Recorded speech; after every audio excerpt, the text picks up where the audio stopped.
புனித யோவான் எழுதியபடி ஆண்டவர் இயேசு கிறிஸ்துவை பற்றிய நற்செய்தி.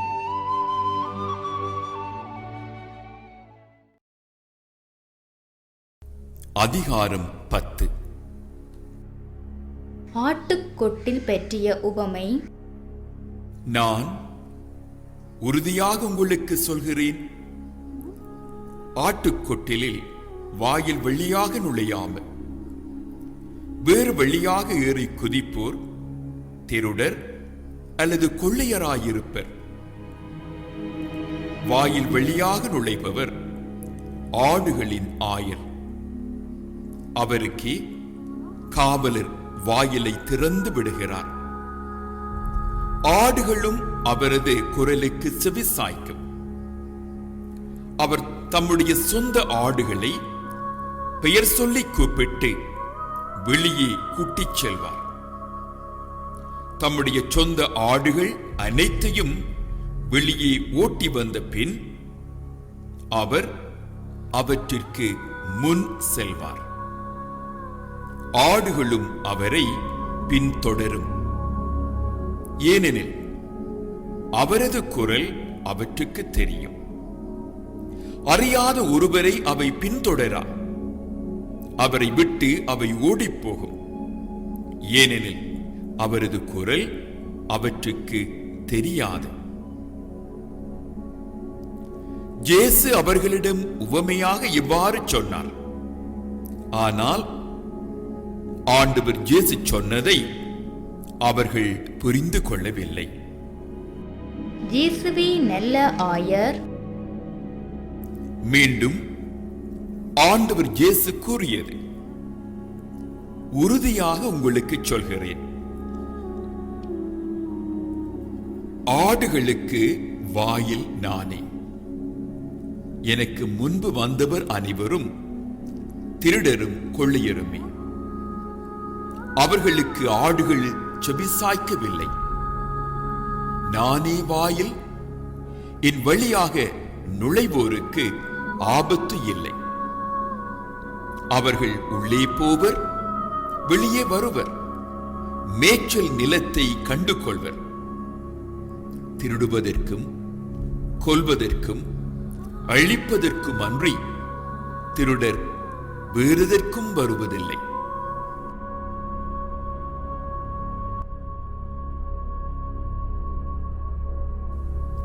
ஆனால் நான் ஆடுகள் வாழ்வை பெரும்பொருட்டு, அதுவும் நிறைவாக பெரும்பொருட்டு வந்துள்ளேன்.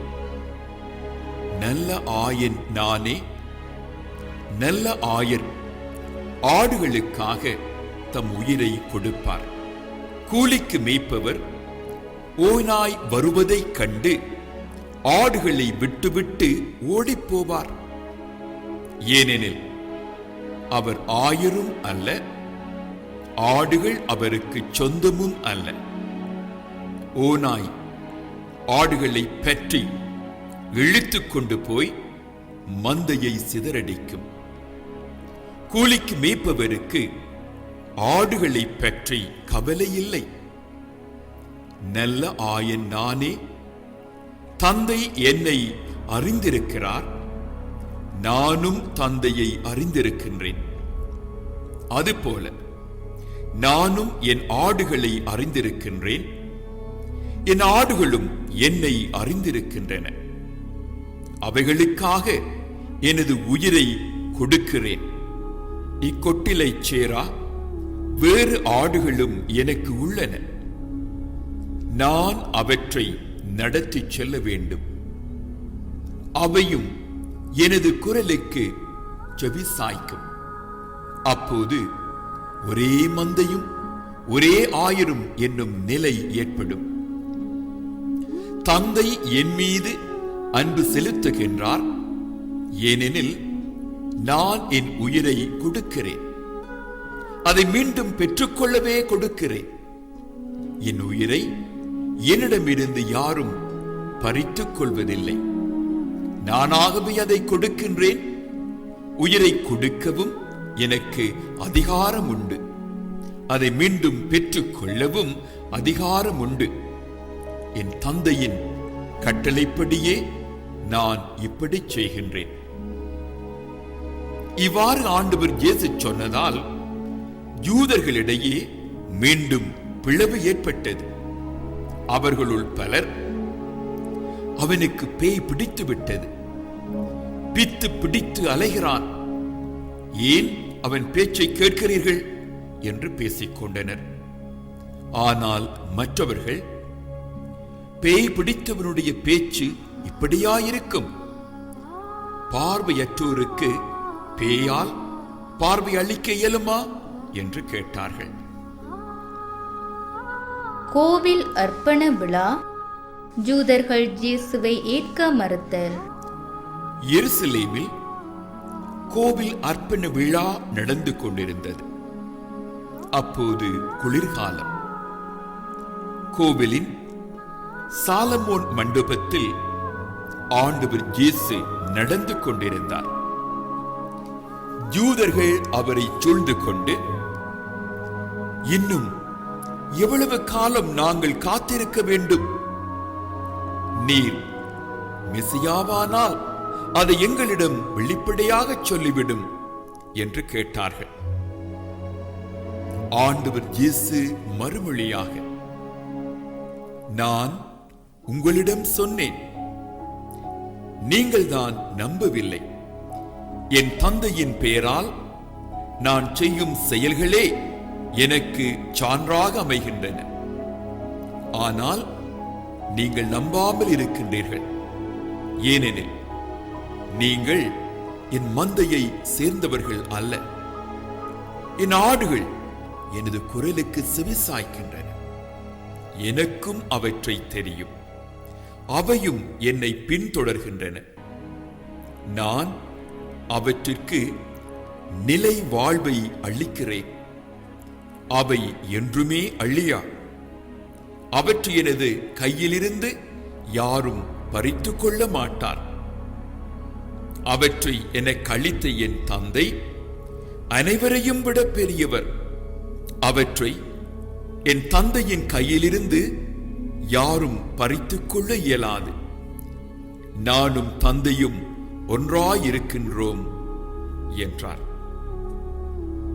அவர் மேல் எறிய யூதர்கள் மீண்டும் கற்களை எடுத்தனர். ஆண்டவர் இயேசு அவர்களை பார்த்து, தந்தையின் சொற்படி பல நற்செயல்களை உங்கள் முன் செய்து காட்டியிருக்கின்றேன். அவற்றுள் எச்செயலுக்காக என் மேல் கல்லெறிய பார்க்கிறீர்கள் என்று கேட்டார். யூதர்கள் மறுமொழியாக, நற்செயல்களுக்காக அல்ல, இறைவனை பழித்துரைத்ததற்காகவே உன்மேல் கல்லெறிகின்றோம். ஏனெனில் மனிதனாகிய நீ உன்னையே கடவுளாக்கிக் கொள்கிறாய் என்றார்கள். ஆண்டவர் இயேசு அவர்களை பார்த்து, நீங்கள் தெய்வங்கள் என நான் கூறினேன் என்று உங்கள் மறைநூலில் எழுதியுள்ளது அல்லவா? கடவுளுடைய வார்த்தையை பெற்றுக் கொண்டவர்களே தெய்வங்கள் என்று சொல்லப்படுகிறார்கள். மறைநூல் வாக்கு என்றும் அழியாது.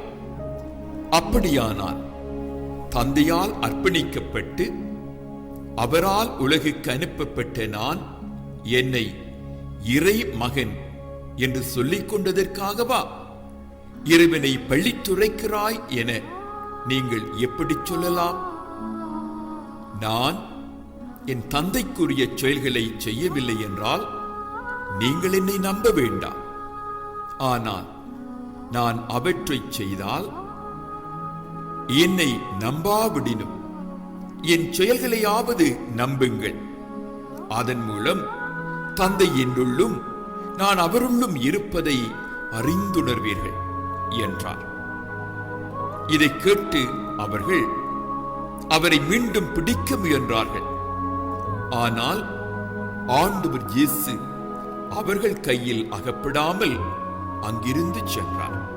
யோர்தானுக்கு அப்பால் யோவான் முதலில் திருமுழுக்கு கொடுத்து வந்த இடத்திற்கு ஆண்டவர் இயேசு மீண்டும் சென்று அங்கு தங்கினார். பலர் ஆண்டவர் இயேசுவிடம் வந்தனர். அவர்கள், யோவான் அரும் அடையாளம் எதையும் செய்யவில்லை, ஆனால் அவர் இவரை பற்றி சொன்னதெல்லாம் உண்மையாயிற்று என பேசிக் கொண்டனர். அங்கே பலர் ஆண்டவர் இயேசுவில் நம்பிக்கை கொண்டனர். இது கிறிஸ்து வழங்கும் வாழ்வு தரும் வார்த்தைகள். யோவான் அதிகாரம் 10. சிந்திக்க. தலைமைத்துவம் ஏற்போர் சரியான வழியாக அப்பொறுப்பிற்கு வர வேண்டும். இல்லையேல் நன்மையை விட தீமையே அவர்களால் நிகழும். இல்லற தலைமைத்துவம், சமூக தலைமைத்துவம், திரு அவைக்கான தலைமைத்துவம், அரசியல் தலைமைத்துவம் யாவற்றிற்கும் இது பொருந்தும் அல்லவா? தலைமைத்துவம் ஏற்பவர் முன்னின்று நடாத்தும் பண்புடையவர். தன் நலன்கள் மட்டும் கருதாது பிறர் நலன்களுக்காய் தன்னை அர்ப்பணிப்பவர். ஏன், அதற்காய் தன் உயிரையே கொடுக்க நேரிடினும் பின்வாங்காத ஆளுமை படைத்தவர். மனிதர் ஒவ்வொருவரும் பெற வேண்டிய நிறைவாழ்வே ஆண்டவர் இயேசுவின் மனிதாவதாரத்தின் நோக்கம். நம்புவோர் வாழ்வை நிறைவாக பெற்றுக்கொள்வர். தொடக்க நூல் மேலும் திருப்பாடல்களில் இறைவனை ஆயராக காணும் பண்பு நலனை காண்கிறோம். இப்போது ஆண்டவர் இயேசு நல்ல ஆயன் நானே என்கிறார். மக்களின் நிறை வாழ்விற்கு சிறப்பு தருபவையான சமூக, பொருளாதார, அரசியல், பண்பாடு, சமயம் ஆகிய அனைத்து நலன்களிலும் மக்களை வழி நடத்தும் பண்பு தலைமை ஏற்போருக்கு தேவை என ஓர் முழுமைப்படுத்தப்பட்ட வாழ்வு மேலோங்கி நிற்கின்றது. 1 மக்கபேயர் நூல் ஓர் வரலாற்று நிகழ்வை சுட்டிக்காட்டுகின்றது. ஜெருசலேம் ஆலயம் சிறிய படையெடுப்பின் பிடியிலிருந்து விடுவிக்கப்பட்டு தூய்மைப்படுத்தப்பட்டதை கிறிஸ்து பிறப்பின் முன் ஏறக்குறைய 200 ஆண்டளவாய் 7 நாட்கள் கொண்டாட்டமாய் சிறப்பித்தனர். அந்த அர்ப்பண விழாவை சுட்டிக்காட்டும் யோவான், மானிடத்தின் முழுமையான விடுதலை ஆண்டவர் இயேசுவே என்கிறார்.